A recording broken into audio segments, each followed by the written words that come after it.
El tema es teorías del origen del universo y la vida. Son varias teorías. Acuérdense que el universo no es lo mismo que la vida.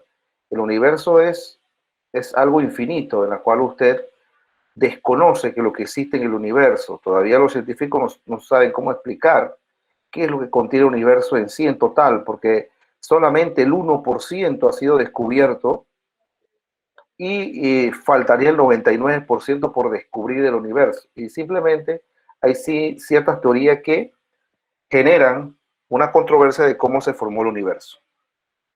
Entonces, ¿qué sabes del universo y la vida? Esa es la pregunta que le hago a ustedes. ¿Qué saben ustedes del universo y la vida? ¿Cómo se originó? ¿Cómo creen ustedes que se originó la vida? ¿Cómo creen ustedes que se originó el primer ser vivo? Todas estas preguntas tenemos que hacerlo antes de entrar a lo que es el tema en sí de las teorías. Vamos primero a lo más amplio, que es la teoría del origen del universo. Este tema, solamente hay tres teorías que pueden explicar cómo se originó el universo. La primera teoría que tenemos es la teoría del Big Bang. Esa teoría dice que a partir de una pequeña moneda de energía hubo una gran explosión y eso originó lo que hoy denominamos partículas. Después las partículas empezaron a formarse esos rocas y rocas empezaron a formarse planetas. Todo esto tuvo que pasar miles y miles y millones de años para poder que se diera la formación de todos estos elementos que están en el universo. Entonces, por eso es que le hablan Big Bang, porque Big Bang significa, se refiere a una gran explosión. Empezó con una moneda y esa moneda de energía fue acumulando más energía hasta cuando no pudo obtener tanta energía, tener tanta energía, tuvo que haber una gran explosión y empezar así a originarse los primeros elementos que compartían el universo primitivo. Entonces, por eso que esta teoría tiene bastante auge, todavía tiene auge porque es como una de las más aceptadas. Y entonces, y trata de explicar a detalle cómo se originó cada planeta, todos los elementos que están dentro del universo, galaxias, las formaciones de la vía, por lo menos en este caso, la nuestra, Vía Láctea, y los soles que hay en el universo, no sé, las estrellas. Las estrellas no pueden ser, las estrellas pueden ser planetas, pueden ser soles, pueden ser galaxias que están distantes y que nosotros no podemos ver, pero que existen. Entonces, el universo es algo tan amplio de explicar. Entonces, la primera teoría que explica sobre esto es el Big Bang, gran explosión, y es una que goza de mayor popularidad a nivel mundial. Muchos astrónomos se van por esta teoría porque ellos les explica detalladamente cómo empezó a formarse los planetas. La otra teoría de origen del universo es la teoría del universo pulsante. Esta teoría es como, ahí habla del Big Bang, acá habla del Big Crush. Considera que las galaxias dejarán de alejarse cuando termine el impulso inicial. Dice que el universo se contraiga de nuevo donde las galaxias formarán una sola masa. Habla parte del Big Bang, pero al final entonces habla de una contracción, que las galaxias se contraen y se forman nuevas galaxias. Entonces, y esto es como si fuera algo cíclico. Se expande y vuelve y se forman. Entonces, en vez de hablar del Big Bang, se refiere más al Big Crunch, y entonces, por eso que hablan del universo pulsante.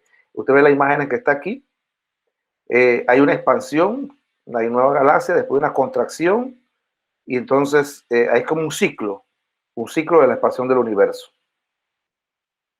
La otra teoría es del estado estacionario, donde dice que, bueno, que el universo no tiene ni principio ni fin, o sea, es infinito. Todavía muchos hablan de que el universo es infinito porque no ha sido descubierto ni el 99% de lo que existe. Muchos científicos se van a que, bueno, no es que solamente haya vida en el planeta Tierra, puede haber vida en otros planetas porque hay cientos y cientos de galaxias. Si una galaxia está formada por varios planetas, imagínense cuántos planetas no habrá en esa galaxia, cuántos soles no hay. Entonces la proporción que usted ve, la estrella que ve de noche, todo ese montón de estrellas, hágase saber de que son granos de arena que hay en la playa. Entonces imagínense tan inmenso el universo que todavía no tiene un principio y no tiene un fin. Entonces esta teoría pone una tesis de que eso se mantiene en una creación continua y presenta el mismo aspecto de cualquier punto de observación. Entonces, muchos investigadores comienzan a decir de que, bueno, que esto comenzó con una gran explosión, pero en esta explosión nunca más se colapsará, pero hay muchas evidencias de que ha habido galaxias que colapsan. Te ven esto de los agujeros negros, de la absorción de las galaxias. Entonces, si hay algo que absorbe las galaxias, no se puede tener un fin. En un momento dado esto va a colapsar.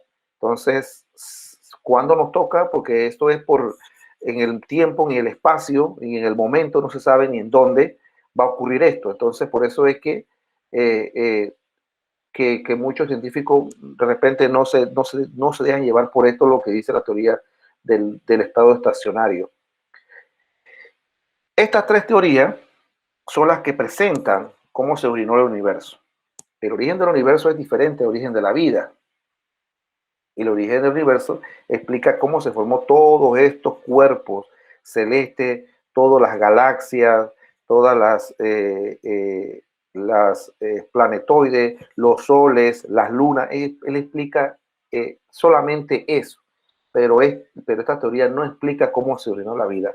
Entonces, cuando empiezan a estudiar cómo fue el origen de la vida, entonces hay otras teorías que explica cómo se originó el primer ser vivo en el planeta Tierra. Ya esta se basa únicamente en el planeta Tierra y no se basa en el universo completo.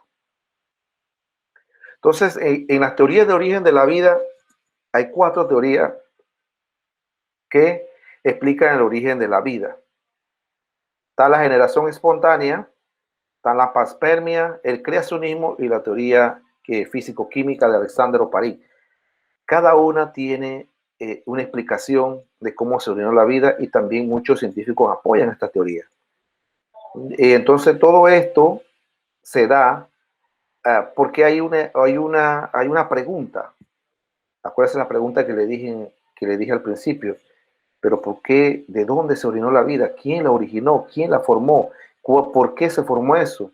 Entonces, los científicos siempre se van a llevar por la parte científica y las evidencias que presentan esta teoría. La primera teoría que tenemos es origen de la vida, como ustedes todas las conocen, todo el mundo conoce porque, bueno, de repente no todos somos religiosos y todos somos cristianos, pero ahí la teoría creacionista explica de que hubo un ser supremo, todopoderoso, que es Dios, que originó todo lo que existe.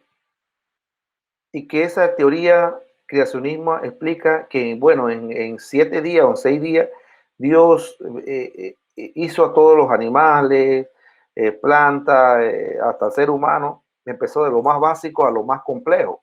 Y al final el que formó fue el humano, eso lo dice la Biblia.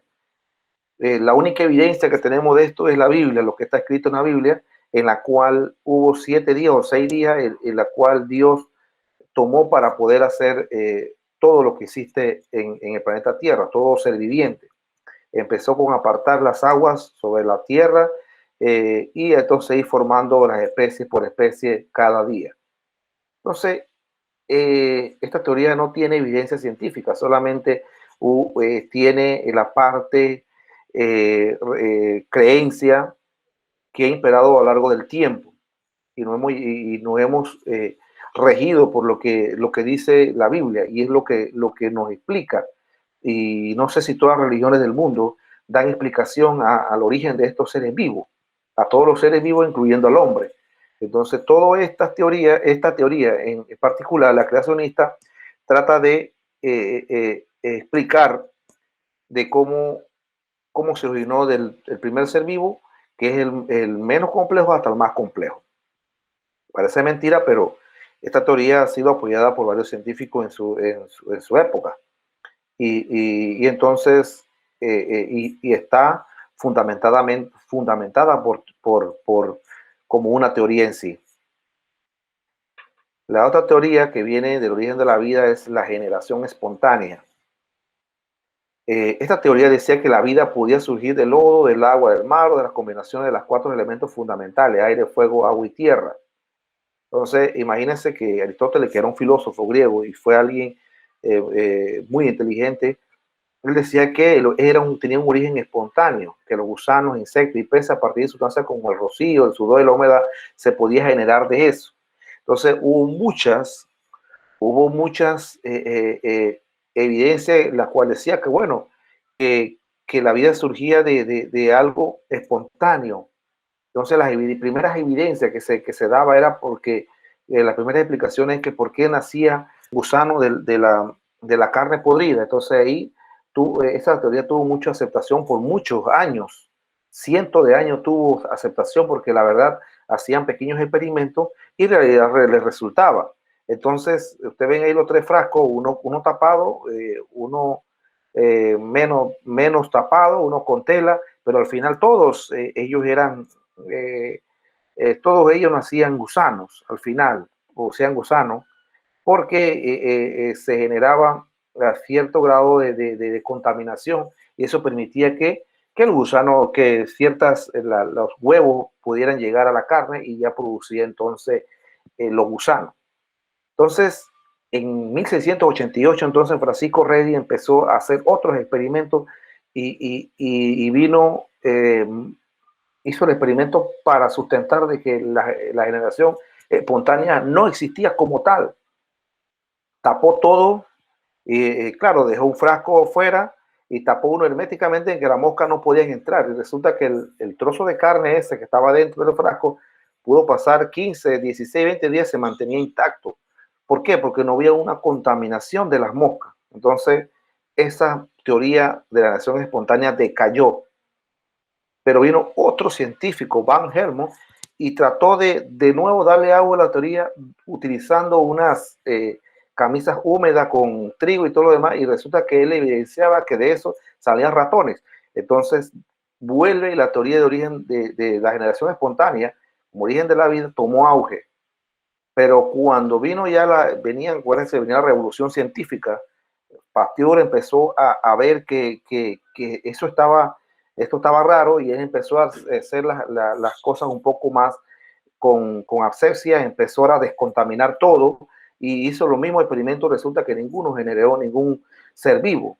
Entonces vuelvo y este ya fue el fin de la generación espontánea que por tanto tiempo dominó, en la cual decía que los salían seres vivos de algo inerte porque había sido contaminado anteriormente. Entonces, por eso era que estos científicos tratan de buscar una forma de cómo se originó la vida. Entonces, la teoría de generación espontánea decayó.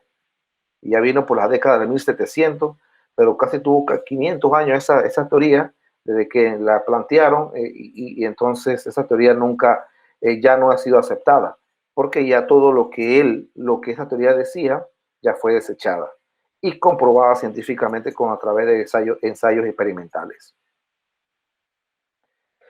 Después tenemos la teoría del origen de la vida, la teoría de la panspermia. Esta teoría parece mentira que cuando se propuso en 1903 lo veían como un poco rezagada, porque decía que la vida se originó fuera del planeta, que no fue en el planeta Tierra, sino que la vida proviene de otros planetas o fuera del universo. Entonces, este señor que se llama Renio propuso que la vida venía a través de meteoritos que caían al planeta Tierra y que entonces eh, no explica de que se originó la vida en el planeta Tierra, sino que él dice que esa vida vino de afuera del universo. Entonces, por mucho tiempo esta teoría se mantuvieron allí, no la tomaron mucha importancia porque cómo pudo haber venido eh, seres vivos de otros, de otros planetas o del universo, porque no había evidencia. Pero como la tecnología ha tomado auge durante los últimos años, resulta que ahora ellos están investigando los compuestos químicos que traen esos meteoritos que traen los que caen en el planeta Tierra. Entonces, a encontrar esos meteoritos y encontraron nuevos elementos, nuevas formaciones o nuevos compuestos químicos, se encontraron con la sorpresa de que esos meteoritos traían cierto tipo de bacterias. Y acuérdense que las bacterias son seres vivos. Son seres vivos, eh, son seres vivos muy pequeños que no se pueden ver a simple vista, pero al final son seres vivos. Son tan pequeñísimos que uno piensa que no, pero sí, las bacterias son seres vivos, entran como seres vivos. Entonces, se dieron cuenta de que los meteoritos últimamente, los que caen en el planeta Tierra, están trayendo ciertas partículas de esos microorganismos. Entonces, ahora está tomando auge y está de nuevo esa teoría que pudo haber sido de que las bacterias cayeron desde el espacio a través de meteoritos y esto originó el primer ser vivo. Entonces, teoría de la panspermia no refleja algo en la cual cómo se dio la vida en el planeta Tierra, sino que cómo llegó el primer ser vivo al planeta Tierra y cómo esto ha ido evolucionando hasta formarse el primer ser vivo primitivo. Entonces, esta teoría en sí, propuesta por este señor, entonces explica todo este procedimiento que se ha dado en el planeta Tierra. Entonces venimos con la teoría del origen de la vida de Alexander Oparin. Esa también le dicen así de Oparin porque fue el que la propuso. Oparin es de origen, creo que ruso, y Haldane inglés. Entonces es una teoría de origen físico-químico. ¿Por qué el origen físico-químico? Porque ellos hablan que de los elementos químicos, compuestos químicos con las condiciones físicas en ese entonces, se formó los primeros seres vivos sobre el planeta Tierra. Ellos, ellos propusieron que como en ese tiempo el planeta Tierra estaba en formación, estaba apenas formándose, se originaron, si había una atmósfera primitiva en ese entonces. La atmósfera no era como la que tenemos hoy actualmente. En ese tiempo la atmósfera era cargada de nitrógeno, cargada de dióxido de carbono, azufre, eran elementos que si hoy en día son venenosos para nosotros, pero en ese momento se estaba dando la formación del planeta. Entonces, teniendo todas, ya había agua en ese entonces, teniendo todas esas condiciones físicas, se, se construyeron los nuevos compuestos químicos dentro del planeta Tierra. Se formaba un nuevo compuesto químico del planeta Tierra. Entonces, esta teoría de este señor, de estos señores, empezó a tener cierto auge porque él decía que con las condiciones de la atmósfera primitiva se formaron los primeros coacervados, que son los microorganismos, los que están aquí en el círculo, son primeros organismos microscópicos eh, primitivos. Entonces, ¿y cómo se formaron esos microorganismos microscópicos primitivos? A través de las condiciones físicas y químicas que había en ese entonces. Entonces, cuando en 1924, este bioquímico publicó el libro ese, El origen de la vida. Entonces, él explica allí detalladamente, es un libro pequeño, no tiene mucha información, no tiene tanta información, pero en ese librito él explica cómo fueron lo que se formó, cómo fue que se formó esos primeros seres vivos en el planeta Tierra. Claro, la atmósfera anteriormente era muy primitiva, no era, era diferente a lo que la atmósfera de hoy. En ese momento no existía el oxígeno como tal, sino existía como el vapor de agua. Entonces existían otras sustancias que son nocivas para nosotros, por ejemplo el hidrógeno, metano y amoníaco. Entonces en ese entonces esos químicos, esos compuestos químicos, esos elementos estaban dentro de la atmósfera. Entonces esta teoría toma más auge cuando Müller, después de que él propuso la teoría, empezó a hacer nuevas investigaciones, porque ellos querían demostrar que si era cierto lo que decía este señor, o sea, si había una base científica en la cual lo que él decía era así. Entonces propuso un experimento, un ensayo experimental. Acuérdense que los científicos, ellos van a proponer, ellos van a realizar nuevas investigaciones con tal de dar al final con la verdad, que fue lo que pasó. Entonces, tienen dos opciones. Una, o buscan otra forma diferente o matan a la actual que está. Pueden hasta una teoría la pueden suprimir, como lo que pasó con la generación espontánea de Juan B. Lamarck. Imagínense que esa teoría fue de una vez suprimida por unos ensayos, por unos experimentos que se hicieron para ver si eso era verdad lo que se estaba diciendo. Entonces, con esta teoría también pasó lo mismo, está pasando lo mismo. Los científicos, que bueno, no voy a quedarme con lo que dice este científico, este bioquímico, yo necesito hacerlo de verdad, demostrar si es cierto o es falso lo que está diciendo. Entonces este señor Müller empezó a hacer el ensayo experimental. Usó los mismos gases que estaban en ese entonces en la atmósfera primitiva. Usó el azufre, el hidrógeno, el metano, el amoníaco. Entonces lo metió dentro de estos tubos de ensayo. Estos son los que utilizan los químicos, matraz, y empezó a hacer todo bien sellado, a tener todos esos gases dentro de esos tubos. Entonces, y claro, con la presencia de pequeños rayos, porque él no sabía cómo hacer para que los rayos, porque en ese tiempo había rayos que impactaban sobre la Tierra, cómo hacerlo en el experimento. Entonces usó como una chispa y entonces todos esos gases constantes, y el agua también, todos esos gases constantes, venía y lo puso con tal de que todos los gases estuvieran juntos, expuestos a los rayos, y todo lo hizo en un laboratorio. Entonces al cabo del tiempo, él se dio cuenta que dentro de donde había agua se fueron formando compuestos químicos más complejos. Ya se formaban unos compuestos que son aminoácidos. Y ya esos compuestos son los primeros compuestos, eran amino y eran ya compuestos que dan origen a que todos los seres vivos tienen aminoácidos. Entonces, él demostró allí que sí se pudo haber originado la vida a través de esa atmósfera primitiva que existía en ese entonces. Cuando esos compuestos químicos, acuérdense que nosotros los seres vivos estamos compuestos por 20 aminoácidos. Ya teniendo un aminoácido, él podía decir, bueno, esto pasó a cierto estado de unión con otro aminoácido y este formó el primer ser vivo. Y decía que, bueno, que se formó el primer ser vivo primitivo, que eran los coacervados. Ya cuando teniendo estos coacervados, entonces iban poco a poco, pasando millones de años, iban evolucionando a nuevas formas de vida. Acuérdense que todos los seres vivos somos partícipes de la evolución. Nosotros estamos aquí porque hemos evolucionado.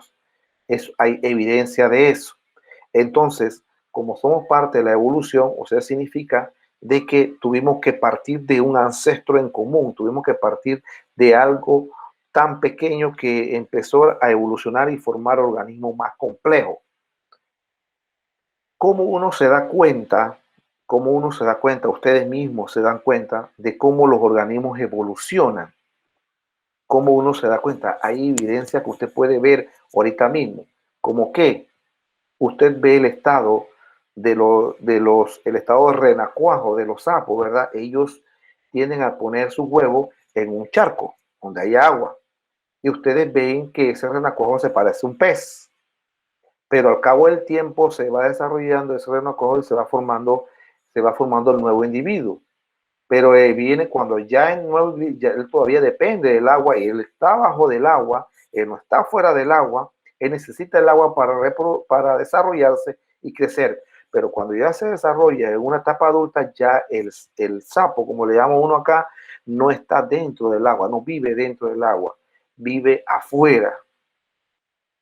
Él ya vive en tierra. Entonces, eso es una primera evidencia de que los seres vivos estaban en constante evolución. Entonces, ¿cómo evolucionó ese sapo? Porque hay una evidencia de que cuando está en renacuajo, está en el agua, y cuando está para adulta, entonces en tierra. Así mismo ha evolucionado los seres vivos. Antes, los peces primitivos no estaban dentro del agua, ellos estaban fuera y se fueron acercando más al agua y fueron formándose estos seres vivos. Entonces, hay evidencias que demuestran eso, hay evidencia en la cual nosotros podemos observar de que los seres vivos van evolucionando. Entonces, son cosas que nosotros nos ponen a pensar, son evidencias en las cuales nos ponen a pensar de que cómo se originó el primer ser vivo en el planeta Tierra. Entonces, usted tiene ahorita mismo, vamos a suponer que de las 4 teorías que nosotros hemos planteado, estas 4 que están ahí, vamos a rechazar la generación espontánea porque la generación espontánea es algo que ya se ha evidenciado que no es así. Pero tenemos que tomarla y explicarla también por qué se había tomado esta teoría y que tomó mucho tiempo y mucho agua en su época. Entonces nos quedamos, vamos a suponer estas 3 teorías que están aquí, cuáles son las evidencias que yo tengo para creer de que cómo se originó el primer ser vivo. Tenemos entonces todavía esta teoría de la panspermia todavía no ha sido que ya alguien ha podido demostrar que no es así, pero tampoco se ha podido demostrar que sea así que todavía sigue vigente. Entonces, el creacionismo, también podemos decir que el creacionismo no tiene una base científica, pero tenemos un ser supremo que ya sería por cuestión de religión, que fue un creador que formó todos los seres vivos. Incluso habla de que un creador que formó el universo, en todo total, el universo, todos los planetas. Entonces ese creador decimos que es Dios, pero no hay una evidencia científica, solamente lo que nos dice la Biblia. Entonces, y la otra teoría, que es esta que está acá, la teoría de Oparín y Haldane, donde ellos dicen que la vida se formó de algo o de las condiciones físico-químicas que existían en ese entonces en la Tierra primitiva. Había una atmósfera primitiva y que de ahí, como había una Tierra primitiva, había solamente tierra y océano. Entonces, el primer ser vivo se originó dentro del océano. Y ellos plantean por qué el primer ser vivo se originó dentro del océano y no en el mismo suelo. Entonces, como yo le había explicado ya, este experimento, esta teoría, la base científica, muchos otros científicos se han interesado y han desarrollado ciertos ensayos experimentales en la cual demuestra en realidad lo que propuso este señor en la teoría. Entonces son evidencias, son cosas de que nosotros podemos pensar de cómo se dio la vida, pero tenemos que entender también de lo que leemos, que yo quiero escoger, que yo quiero pensar. Muchos dirán, pero nunca me van a cambiar. Yo soy biólogo y por decir yo, pues personalmente soy biólogo, pero nunca me van a cambiar la creencia de que hubo un ser supremo que creó todo. No, yo no puedo decir que esto no sea así. Cada uno tiene su punto de vista diferente. Por eso que a mí me gusta poner que ustedes, cuando hacen un análisis, pongan su punto de vista, porque cada uno tiene un punto de vista diferente y no todos pensamos igual. Entonces, todo lo debemos respetar por las opiniones de los demás. Y yo respeto la opinión de los demás en este caso. Si yo, bueno, yo como siendo biólogo, yo puedo decir, no, porque nadie me va a cambiar la vida de que hay un Dios y creó todo. Bueno, eso es mío, eso es personal. Entonces, usted también tiene su punto de vista. Usted puede decir, bueno, yo creo que no es así, que es esto, pero eso es su punto de vista personal. Yo lo que trato es que ustedes vean con evidencia, con evidencia cómo se originó el universo, cómo se originó la vida, y que ustedes mismos saquen sus propias conclusiones de que cómo se originó el primer ser vivo. Entonces son teorías que han sido aceptadas a nivel de los investigadores, a nivel científico, en la cual también debemos respetar el punto de vista de cada uno de ustedes. Entonces, ya cuando, para cerrar aquí en la teoría de origen físico-químico de Sandro Oparín, cuando este señor publicó su primera obra, la única que publicó, y ahorita mismo está vigente, y todavía muchos científicos lo han aceptado como tal, y ha sido así que ellos dicen, bueno, la vida se originó de esta forma. Acuérdense que muchos de los científicos son, podríamos decir, muchas personas que saben demasiado, la mayoría son ateos, no creen en Dios, ellos no se dejan llevar por creencia, ellos no se dejan llevar por religión, ellos solamente se dejan llevar por evidencias, por lo que les presenta la ciencia. y no solamente por algo que dice o que escuchan o que leen una Biblia, y ellos no se van a hallar por eso. Entonces, muchos científicos se basan y buscan esta forma de cómo explicar el origen de la vida. Si no, vea cómo era este investigador, investigador de astronomía, Hopkins, ese señor no creía en Dios, era ateo, y sabía demasiado, tenía cómo él descubrió su agujero negro y escribió teorías sobre eso, y las leyes que nos rigen sobre eso. Entonces, para que ustedes vean que muchos de estos investigadores científicos, muchos no creen en Dios y no se dejan llevar por lo demás, pero eso no quiere decir de que yo pueda, como ser humano, pueda yo cambiar mis creencias y lo demás. Entonces, ahí están las tres teorías de origen, cuatro teorías de origen de la vida, tres teorías del origen del universo, en las cuales usted puede buscar más información en internet para que ustedes se nutran un poco de la información, o si no, vayan a buscar el módulo y lean ahí un poco de lo que le dicen sobre esa teoría, aunque es mínimo, pero usted puede expandir eso en la investigación del internet. Bien, me gustaría que aprendí. Sí, a veces yo hago las series de preguntas en el inicio, pero a veces también hago al final a ver qué se han llevado ustedes de toda la información que he impartido. No sé si están por allí, la verdad, todavía escuchándome lo que estoy diciendo, pero sí es importante el aprendizaje que ustedes obtienen al final. De repente aquí estamos hablando un poco, habla y habla, yo hablo, ustedes escuchan, pero yo necesito saber si ustedes están aprendiendo algo. Necesito saber si ustedes se llevan algo de lo que todos estos días, todos estos sábados, yo le imparto a ustedes. Toda la información que yo conozco, toda la información que yo investigo. Porque a mí me gusta compartir mis conocimientos y no quedarme con ellos.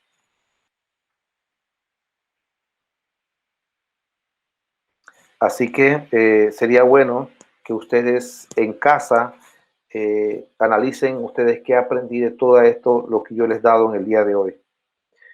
Bien, el taller número 5, taller muy especial. Ustedes van a investigar en internet, no tienen que comprar, no tienen que comprar nada, ustedes van a buscar en internet y van a buscar la teoría del origen de la vida de Alexandre Oparín. Es corta, por eso que esa teoría es corta, por eso la escogí corta, y ustedes solamente voy a escoger esta teoría, no es porque me esté sobrellevando más a eso, a esta teoría, sino que quiero la opinión de ustedes. Van a investigar, van a leer esa teoría y en 20 líneas van usted a escribir un análisis propio sobre lo que entendieron de esa teoría y su punto de vista acerca de ella. Está bien, ustedes no van a decir, pero 20 líneas, yo tengo que analizar bastante información. Bien, usted puede extraer lo que dice la teoría y extraer lo que dice allí y entonces explicar con su propia palabra a qué se debe eso. Pero claro, para entender esto usted tiene que leer. Así que yo le va a dar tiempo a ustedes para ese taller, no se preocupe, va a haber tiempo, pero que me gustaría que ustedes me explicaran o que me analizaran qué con con el propio análisis de ustedes, qué entiende sobre esa teoría. Y también su punto de vista. Usted puede poner su punto de vista, yo respeto su punto de vista. Y me pueden decir, no, mire, que yo no considero que esta teoría no es así, y por qué, y esta teoría esta teoría a mí no me da una base científica, no explica nada, esto no me llevó al final, cuando lo que yo leí y lo que yo comprendí es que bueno, que va a ser siempre lo mismo. Lo que ustedes puedan, esto es un ejemplo de lo que ustedes puedan escribir en ese análisis, pero me gustaría su punto de vista. Entonces, en este taller número 5, ustedes van a hacer solamente ese análisis, no tienen que hacer absolutamente más, no tienen que hacer más nada. Y no, bueno, ese libro lo venden. Yo lo he comprado, es pequeñito, no sé cuántas páginas tiene, pero él también está en el internet. Si no me equivoco, está en PDF. Así que usted lo puede leer hasta en línea. Usted no tiene que o descargarlo y leerlo cuando tengan tiempo. Leer un capítulo. Creo que tiene poquitos capítulos y ahí le explica con detalle todo el origen de los seres vivos, de cómo empezó y las evidencias que él propone que dieron paso al primer ser vivo primitivo durante el planeta Tierra, en el planeta Tierra. Bueno, hasta aquí la clase. ¿Preguntas hasta aquí?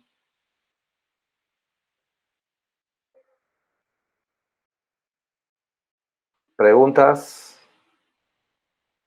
preguntas y respuestas.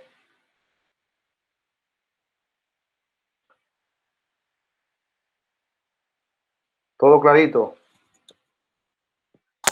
Sí, profe. Bien, entonces los invito a que busquen información, lean un poco más, revisen la plataforma y vayan a revisar los trabajos. Yo espero que el parcial ustedes todos lo hayan hecho. Puede ser que el parcial tenía un tiempo específico para hacerlo. Así que bueno, nos vemos entonces el próximo sábado, pues.